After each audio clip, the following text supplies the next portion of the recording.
ಮಾಜಿ ತಾಲೂಕು ಪಂಚಾಯಿತಿ ಅಧ್ಯಕ್ಷರಾದ ಶ್ರೀ ಕೆ ಮಹಾಲಿಂಗಯ್ಯ ಅವರು ಕೆಎನ್ ರಾಜಣ್ಣವರನ್ನು ಸಚಿವ ಸಂಪುಟದಿಂದ ಕೈ ಬಿಟ್ಟಿರುವುದನ್ನು ಖಂಡಿಸಿ ಆಕ್ರೋಶ ವ್ಯಕ್ತಪಡಿಸುತ್ತಾ ನಮ್ಮ ಬಹುಜನ ಮಾಧ್ಯಮ ರವಿ ಕುಟ್ಟೆ ಅವರೊಂದಿಗೆ ಮಾತನಾಡುತ್ತಾ ಕಾಂಗ್ರೆಸ್ ಪಾರ್ಟಿಗೆ ಎಚ್ಚರಿಕೆ ಸಂದೇಶ ನೀಡಿದರು. ನನ್ನ ಹೆಸರು ಕೆ ಮಹಾಲಿಂಗಯ್ಯ, ಜೋನೇನಪಳ್ಳಿ ಗ್ರಾಮ, ಕೌಂಡಲ ಗ್ರಾಮ ಪಂಚಾಯಿತಿ. ನಾನು ಕೌಂಡಲ ಕೌಂಡಲ ಮಂಡಲ ಪಂಚಾಯತಿ ಮಂಡಲ ಪಂಚಾಯತಿ ಪ್ರಧಾನ ಆಗಿದ್ದೆ. ಆವತ್ತಿನಿಂದ ರಾಜಣ್ಣವ್ರು ನೋಡ್ತಾ ಇದ್ದೀನಿ, ಅವ್ರು ಎಮ್ ಎಲ್ ಸಿ ಆಗಿದ್ದನ್ನು ನೋಡ್ತಾ ಇದ್ದೀನಿ. ತಿರ್ಗಾ ತಾಲೂಕು JDS ಇಂದ ಎಮ್ ಎಲ್ ಆಗಿದ್ರು. ನಾನು JDS ಇಂದ ತಾಲೂಕು ಪಂಚಾಯತಿ ಮೆಂಬರ್ ಆದೆ. ಸಾಮಾನ್ಯ ಕೆಟಗರಿ ಬಂದಾಗ ನನ್ನೇ ಅಧ್ಯಕ್ಷ ಮಾಡಿದರು. ಅವರಿಗೆ ಜಾತಿ ಭೇದ ಇನ್ನೊಂದು ಮತ್ತೊಂದು ಯಾವುದೂ ಇಲ್ಲ. ಬಡವರು ಅವ್ರಿಗೆ ಬಹಳ ಅಭಿಮಾನ, ತುಂಬ ಅಭಿಮಾನ. ಅವರ ತುಂಬ ಅಭಿಮಾನ ಅಂದರೆ ಈ ರಾಜಣ್ಣ ಅಂದರೆ ಶಕ್ತಿ ಅಂದ್ರೆ ರಾಜಣ್ಣ. ಕಾಂಗ್ರೆಸ್ನವರು ಈಗ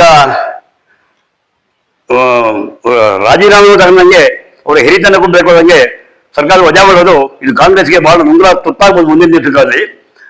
ಅದನ್ನ ಸನ್ಮಾಗಿ ಸಿದ್ದರಾಮಯ್ಯನವರು ಅವರಿಗೆ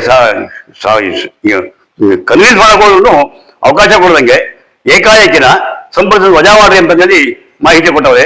ಈ ವಿಚಾರದಲ್ಲಿ ಸಿದ್ದರಾಮಯ್ಯನವರು ಇವತ್ತಿನವರು ನೆನ್ನೆ ಸೆಷನ್ ನಡೀತಾ ನೋಡ್ತಾ ಇದ್ದೀನಿ, ಅವ್ರು ದೈವವಾಗಿ ಮಾತಾಡ್ತಾ ಇಲ್ಲ. ಯಾಕೆಂದ್ರೆ ರಾಜಣ್ಣ ರೈಟ್ ಹ್ಯಾಂಡು ಸಿದ್ದರಾಮಯ್ಯನವರಿಗೆ.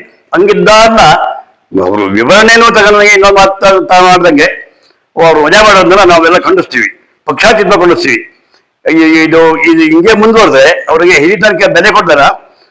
ಹಿಂಗೆ ಮುಂದುವರೆದ್ರೆ ಕಾಂಗ್ರೆಸ್ ಪಕ್ಷ ಬಹಳ ದುಬಾರಿ ಬೆಲೆನ ಈ ಜಿಲ್ಲೆನ ತೆರಬೇಕಾಗ್ತದೆ.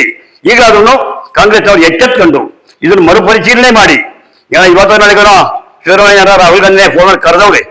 ಅಲ್ಲಿ ಸನ್ಮಾನ್ಯ ಸಿದ್ದರಾಮಯ್ಯಗೆ ಈ ಮುಖಾಂತರ ವಿನಂತಿ ಮಾಡ್ತಾರೆ ಅಂದ್ರೆ, ಸಿದ್ದರಾಮಯ್ಯವರು ಕರೆದಿದ್ದಾರಲ್ಲ ನಿಮ್ಮ ರಾಹುಲ್ ಗಾಂಧಿ ಅವರು, ಅವರ ಸಮ್ಮುಖದಲ್ಲಿ ಈ ಒಂದು ವಿಚಾರನ ಪ್ರಸ್ತಾಪ ಮಾಡಿ ರಾಜಣ್ಣರಿಗಾಗಿರ್ತಕ್ಕಂಥ ಗೌರವದ ಅನ್ಯಾಯನ ಸರಿಪಡಿಸಬೇಕು ಅಂತ ಹೇಳಿ ಕೇಳ್ಕೊಂತಾನ ನನ್ನ ಎರಡು ಮಾತು ಮುಗಿಸ್ತಾ ಇದ್ದೀನಿ.